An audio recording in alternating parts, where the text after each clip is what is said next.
foghorn had been so loud that it made the hillside shake. No sooner was Percy out of sight when one rock fell, then another, and another.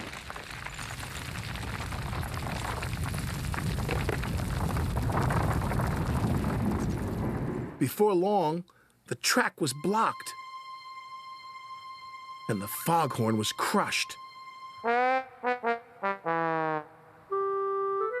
Not far away, Thomas was happily puffing right on time.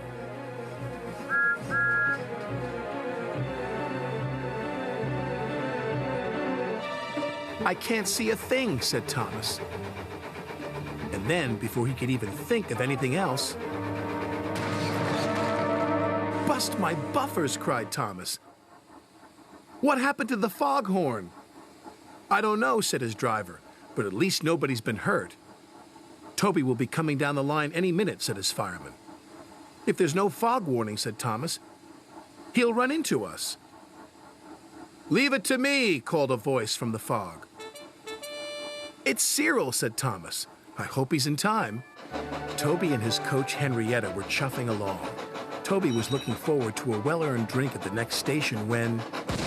"Fog detonators," puffed Toby. "There must be fog ahead," said his driver. "We better slow down." And just around the next bend, with his axle still tingling, Toby was very glad they did.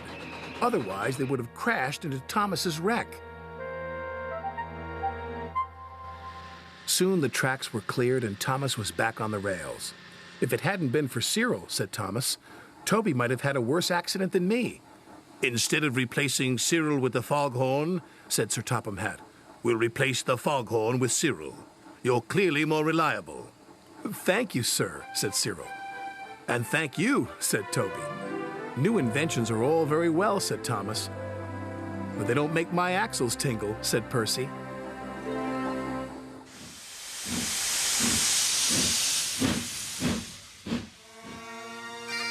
It was a beautiful day on the island of Sodor.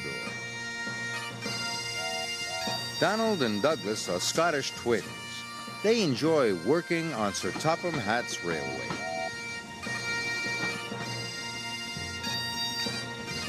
But sometimes they long for Scotland, their old home.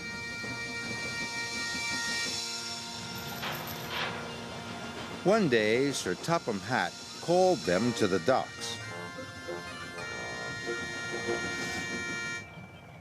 "Lord Callan's castle is finally reopening. There is to be a grand celebration tomorrow. I need you to take the banners, bunting, and bagpipes to the castle. Harvey, you must load them straight away."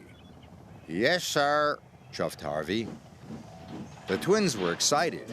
Going to Lord Callan's castle would be like going home again. Soon, Harvey had finished loading the freight. "Where are you going?" asked Percy. "Lord Callan's castle," Donald proudly announced. "My Castle Loch." "I'm glad I'm not going to Castle Loch," wheezed Percy nervously. "Scared the monster might get you," teased Douglas. "He might," said Donald. "There's no monster."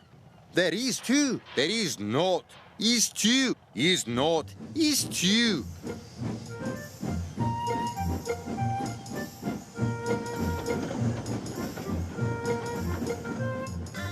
Lord Cannon's castle is in Misty Valley. Donald and Douglas were determined to get the important goods to the castle in time. They puffed proudly around the loch towards their destination. "There it is!" cried Donald. "We're almost there!" shouted Douglas. But there was trouble ahead. Trees had fallen across the line. Donald and Douglas stopped just in time. Then, suddenly, there was a loud crash. The brake van had been hit by a landslide and come off the rails. They were stuck. "We could take the causeway," said Donald's driver. Douglas's driver knew the causeway was old and rickety. "It's too dangerous," he said. The twins were worried. We'll never get to the castle now, chuffed Donald. I'll call for help. Splendid outfit, sir. Sir Topham Hatt was trying on his present from Lord Callan when he heard the news. Donald and Douglas trapped by the loch, he said. I'll send help as soon as I can. But the hours passed. It grew dark and cold, and still no help had come. Suddenly, the twins spotted something strange through the mist.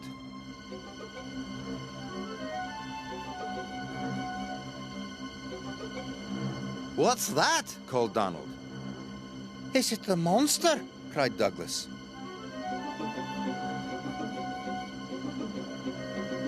For sure it is, answered Donald. It's not a monster, it's us. It was Harvey and the breakdown crane. Donald and Douglas were relieved. By morning, the lines were clear. Donald and Douglas hurried off to the castle. Lord Callan's workers were waiting to unload the freight cars.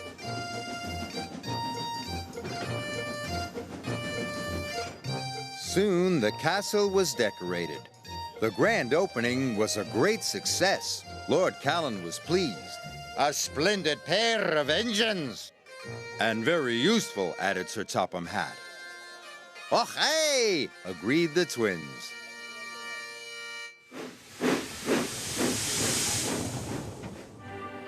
In the summertime, the branch line station masters enjoy a friendly competition for the most beautiful station on the island of Sodor.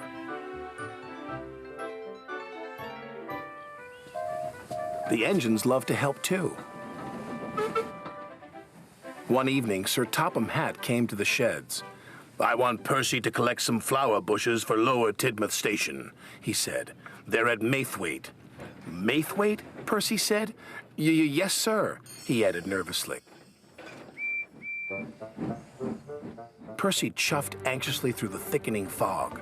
He doesn't like traveling to Maithwaite at night. The line passes through a junction next to a spooky old quarry mine. Percy hoped the signal at the junction would be green. He didn't want to stop next to the mine, but the signal was red. He had to stop.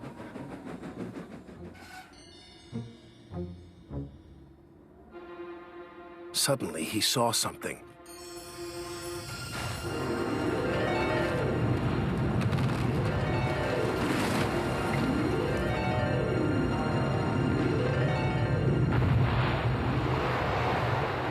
Bouncing buffers, cried Percy.